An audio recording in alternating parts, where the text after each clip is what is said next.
ہمارے پیارے نبی حضرت محمد صلی اللہ علیہ وسلم عرب کے مشہور قبیلہ قریش میں پیدا ہوئے۔ قریش حضرت اسماعیل علیہ السلام کی اولادوں میں سے ہے۔ یہ عرب کے معزز ترین قبائل میں شمار ہوتا ہے۔ قبیلہ قریش کے نصیب میں اللہ تعالیٰ نے بہت ساری کرامات اور بہت ساری اعزازات اور بہت ساری عزتیں رکھیں،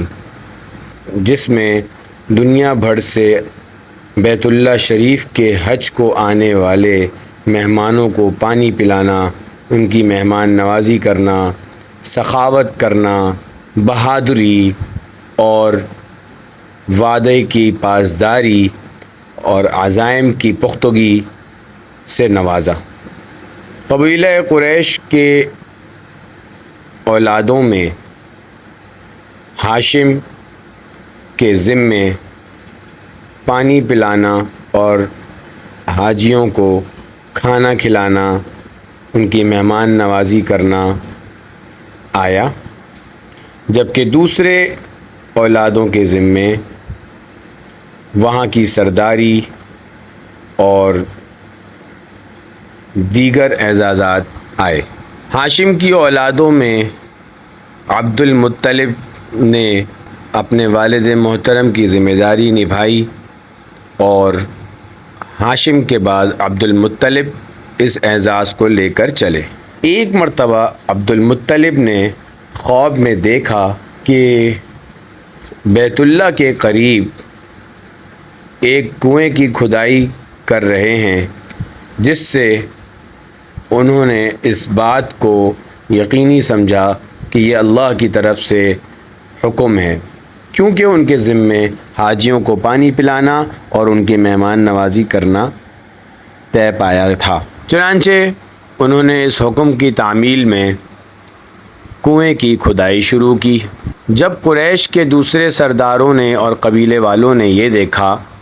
کہ عبد المطلب اکیلے اس اعزاز کو لے کر چل رہے ہیں، تو انہوں نے ان سے اس بات کی گزارش کی کہ ہمیں بھی اس میں شامل کیا جائے، لیکن عبد المطلب نے یہ کہہ کر انکار کر دیا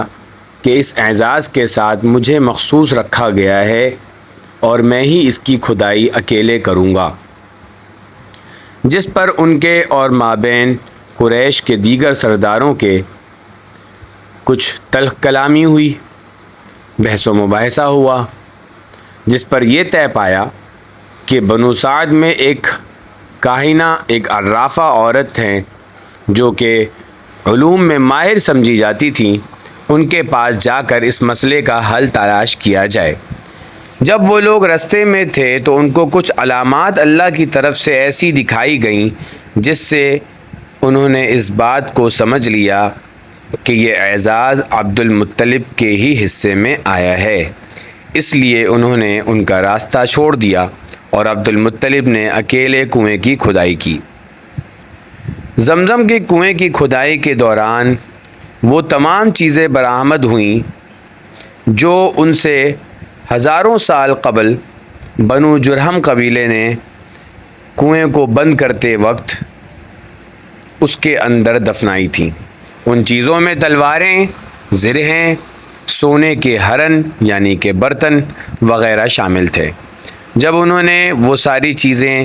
اس میں سے نکالیں تو لوہے سے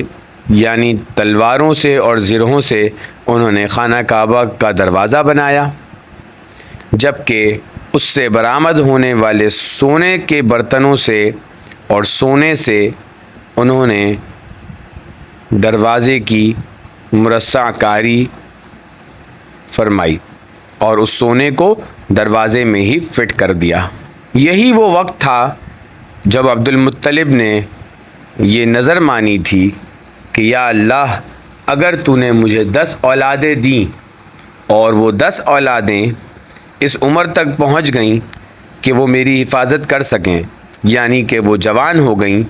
تو ان میں سے ایک کو میں تیرے راستے میں قربان کر دوں گا۔ یہی وہ واقعہ ہے جس کی طرف ہمارے پیارے نبی حضرت محمد صلی اللہ علیہ وسلم کی وہ پاک حدیث بھی ہے جس میں انہوں نے ارشاد فرمایا کہ میں 2 ذبیحوں کی اولاد ہوں، مطلب ایک ذبیح حضرت اسماعیل علیہ السلام اور دوسرے ذبیح حضرت عبداللہ جو کہ عبد المطلب کے بیٹے ہیں اور ہمارے پیارے نبی حضرت محمد صلی اللہ علیہ وسلم کے والد محترم ہیں۔ اس واقعے کی تفصیل انشاءاللہ آئندہ قسط میں سماعت فرمائیں۔